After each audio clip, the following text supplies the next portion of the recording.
Well, hello, thank you for joining me today again on the Church History Trail. You're very welcome to the programme. And where we're heading now is we're heading up to the Orange Hall here, and I'm going to show you a mast from the Clyde Valley, which was also known as the Mountjoy II. And so the Orange Hall is like a curry orange hall, and so that's where we're heading now. Now, this particular hall was built in 1918, and it displays a very interesting flagpole, because the flagpole is actually the mast. It's the mast of the Clyde Valley, the Mountjoy II. And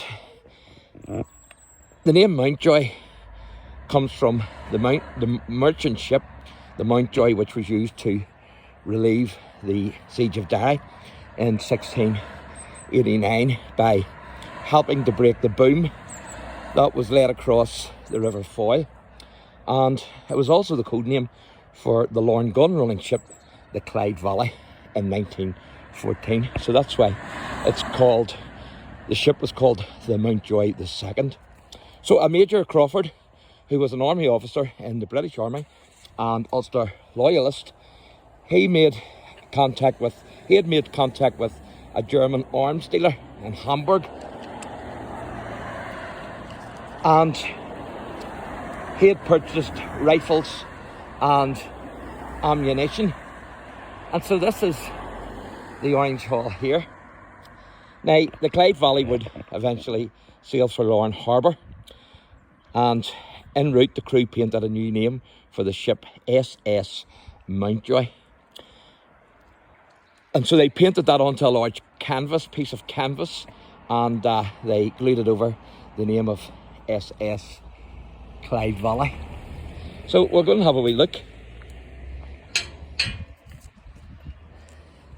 And so the UVF Motor Corps were organised for the night of the 26th of April 1914 for a secret mission. Only 12 people knew about the gun smuggling operation, and pickets and cordons were set up along the roads around LARNE and leading to Belfast. Telephone lines were cut to LARNE, and a decoy ship was sent to Belfast. The plan worked, of course. It worked a treat. While the customs officials were searching the decoy ship in Belfast, the SS Mountjoy II arrived in LARNE with its cargo of 20,000 rifles and 2 million rounds of ammunition. So this is the pole here, the flagpole, which was actually the mast of the ship, the Clyde Valley. Isn't that amazing?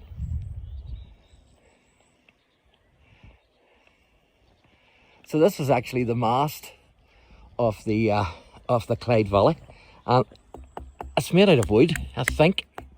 Doesn't sound like metal. Isn't that amazing to still have this? Absolutely fantastic. So on a cold, wet night, the UVF took control of LARNE, and column after column of vehicles approached the port. And by the time the Mountjoy sailed into LARNE port, the headlights of 500 motor vehicles had lit LARNE Harbour. And you can see there it says, like a curry, Orange Hall, 1918. So that's amazing, isn't it? Absolutely fantastic to still have this wee piece of history here. And many people would drive by this and not even realise the significance of it. Now, 2 ships were loaded with guns for Belfast, and also Donegal. And it wasn't long before the Mountjoy was on its way to Bangor on the County Down coast with a further consignment of guns and ammunition, which was unloaded.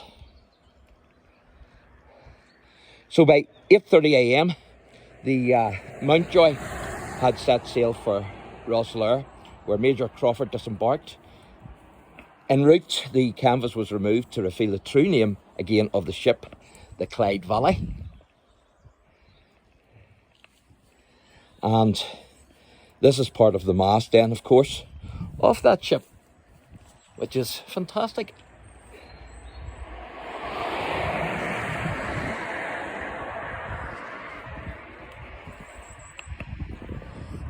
Now, the Clyde Valley was scrapped in 1974 after an amazing history spanning nearly 90 years.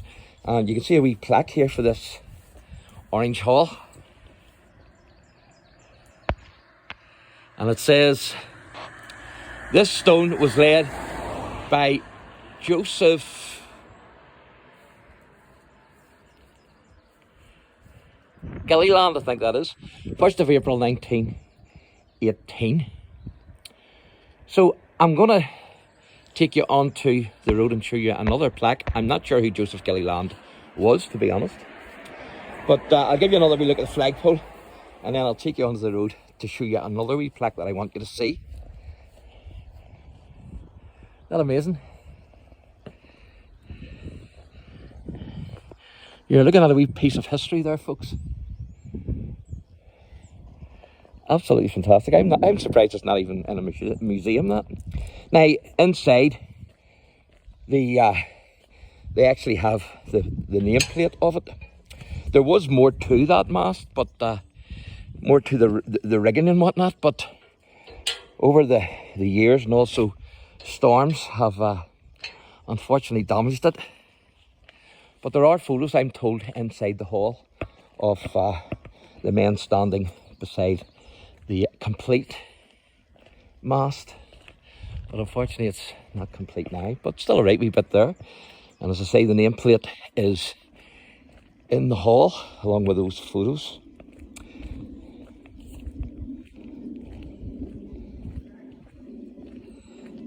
So this is the other plaque, and then we're going to wrap this wee video up. So as you can see there, it says this stone was laid by, and that's Mrs. I'm not going to be able to pronounce that. It's Ogle. I'm not sure. But anyway, it was the 1st of April 1918. But she was actually the wife. So she was of the gentleman who owned this. And this is Lorchfield. And they have weddings and all in there. I'm trying to do a wee bit of the history of Lorchfield because they have a big connection with the Hearts of Steel. So I have asked permission to video inside. There's a big house in there. It's fantastic. It was built about 1750 if I remember right. But that's the wall there of Lorchfield, the big estate. And it's beautiful in there. So there you go, folks. That's the history of the Clyde Valley, Mountjoy II, Legacurry Orange Hall 1918, and the Clyde Valley's flagpole. Thanks for watching, and God bless.